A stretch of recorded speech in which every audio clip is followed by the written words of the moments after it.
मामला समझिएगा कि भारतीयों ने आखिर राष्ट्रीय आंदोलन की शुरुआत क्यों की। भारतीयों ने ब्रिटिश शासन के खिलाफ में राष्ट्रीय आंदोलन की शुरुआत क्यों की। जैसा सोचिए, सारा का सारा मामला तो वित्त का था, सारा का सारा मामला तो अर्थव्यवस्था की थी, अर्थ की थी।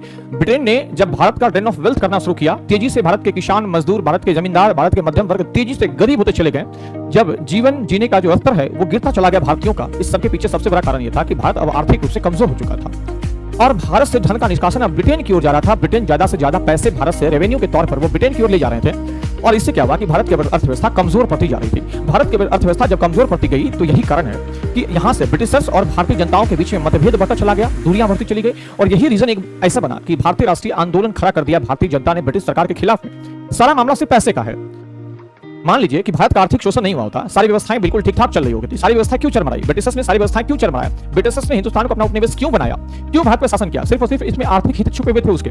बिना आर्थिक हित का उसने शासन नहीं किया और इसी अपने आर्थिक हित को साधने के चक्कर में ब्रिटिशर्स ने भारत के अंदर में राष्ट्रीय आंदोलन को जन्म दिया। क्योंकि ब्रिटिशर्स ने जिस तरीके से भारतीय किसान, भारतीय जनजाति और भारत में रहने वाले मध्यम वर्गों का शोषण किया, इन वर्गों ने ब्रिटिश सत्ता के खिलाफ में राष्ट्रीय आंदोलन को जन्म दिया। ठीक है, तो सारा मामला तो वित्त का था। अब देखिए कॉर्नवालिस आएगा, कॉर्नवालिस से समझते, कहते हैं कॉर्नवालिस की नियुक्ति के समय में उसे ब्रिटेन से आदेश मिले थे कि वह भारत में भूमि कर व्यवस्था का ऐसा हल निकाले जिससे कंपनी तथा कृषक दोनों के हितों की रक्षा हो सके। ऐसा आदेश उसको ब्रिटेन से दे करके भेजा गया कि आप भारत अगर जा रहे हैं तो कम से कम भूमि कर व्यवस्था का एक ऐसा हल निकाले जिसमें कृषक और जो कंपनी है दोनों के हितों की रक्षा हो सके। उसने सबसे पहले यह कार्य किया कि बंगाल में जो प्रचलित भूमि कर, किराया तथा पट्टों का पूर्ण रूपेण अध्ययन किया कि भारत में कैसी कर व्यवस्था चली आ रही है। इन तमाम चीजों का उसने काफी बारीकी से स्टडी किया। उसके बाद बहुत देर तक उसने अपने साथियों के साथ में वाद विवाद किया और वाद विवाद करने के बाद जिसमें राजस्व बोर्ड के प्रधान जॉन सोर्थ हैं। आपको पता है कि भारत में स्थायी बंदोबस्ती की व्यवस्था किसके मस्तिष्क की उपज है, ये प्रश्न पूछे जाए तो जॉन सोर्थ हैं। बीपीएससी ने पूछ रखा है ऐसे प्रश्नों को। क्या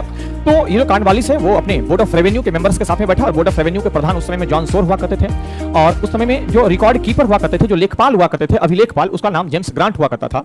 और जेम्स ग्रांट के साथ साथ जो गवर्नर जनरल के थे, इन लोगों ने बैठ करके एक वाद विवाद किया, विमर्श किया कि आखिर भारत में राजस्व सिस्टम कैसे लगाया जाए, ऐसा व्यवस्था कैसे डेवलप किया जाए जहां कंपनी और किसान दोनों के हितों की रक्षा की जाए। क्योंकि किसान के अगर हितों की रक्षा अगर नहीं की जाएगी तो किसान विद्रोह कर देंगे देश के अंदर में। इनके सामने में तीन प्रमुख प्रश्न थे। इन तीन प्रमुख प्रश्न का इनको जवाब देना था। सबसे पहला प्रश्न यह था कि जमींदार अथवा कृषक में से किसके साथ व्यवस्था की जाए। अगर हम बंदोबस्ती व्यवस्था लागू करें तो यह व्यवस्था किसके साथ करें? क्या हम जमींदार के साथ करें या हम किसान के साथ करें? डायरेक्ट हम किसके साथ में ये जो कर प्रणाली है उसका स्ट्रक्चर तय करें। दूसरा था कि शासन का भूमि की उपज में क्या भाग होना चाहिए, मतलब ब्रिटिश सत्ता का कुल उपज का कितना प्रतिशत ब्रिटिश सत्ता को कर के रूप में लेना चाहिए, इस पर भी बात करने को कहा। देखिए तीन बातें मैंने कहा कि सबसे पहला कि आखिर हम हिंदुस्तान में बात किससे करें ये कर प्रणाली लागू करने के संदर्भ में, क्या हम जमींदार से बात करें या हम कृषक से बात करें। दूसरा मैटर कि अगर हम कर प्रणाली लागू करते हैं तो सरकार का हिस्सा क्या होना चाहिए। तीसरा कि ये जो व्यवस्थाएं हैं ये कुछ समय तक के लिए लागू हो या एक लंबे समय तक के लिए लागू हो। ये तीन प्रश्न के मूलतः जवाब देने थे। जमींदार को कर संग्रहकर्ता अथवा भूमि का स्वामी क्या माना जाए, ये भी, क्या हम जमींदार को कर संग्रहकर्ता मान लें, क्या हम जमींदार को भूमि का स्वामी मान लें।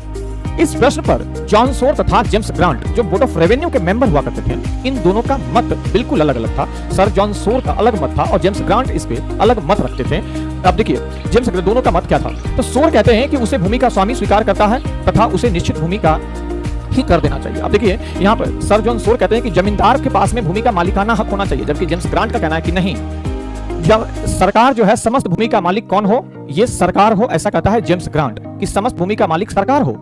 लेकिन सर जॉन सोर कहता है कि नहीं, समस्त भूमि का मालिक किसको होना चाहिए, तो समस्त भूमि का मालिक जो है ये जमींदार को होना चाहिए, जबकि जेम्स ग्रांट कहता है कि समस्त भूमि का मालिक जो है वो सरकार को हो। जमींदार केवल उसकी ओर से भूमि का संग्रह करता रहे, कर संग्रह करता रहे, बस ये। सरकार जब चाहे उसे हटा सकती है, सर जेम्स ग्रांट का ये कहना है। कॉर्नवालिस जो है जो ये सारी बातों को सुन रहा था बैठ करके, सर जॉन सोर और जेम्स ग्रांट का, वो काफी गौर से चीजों को सुन रहा था क्योंकि कॉर्नवालिस स्वयं ब्रिटेन के जमींदार परिवार से था, ठीक है, तथा वह जॉन सोर के विचारों से सहमत था कि भूमि का समस्त मालिक जमींदार को बनाना चाहिए और यहीं से हिंदुस्तान में जमींदारी व्यवस्था का कहीं न कहीं उदय होता है। याद रखेगा, जमीन का जो मतलब पूरा मालिकाना हक है वो जमींदार के पास होना चाहिए, ये कहा।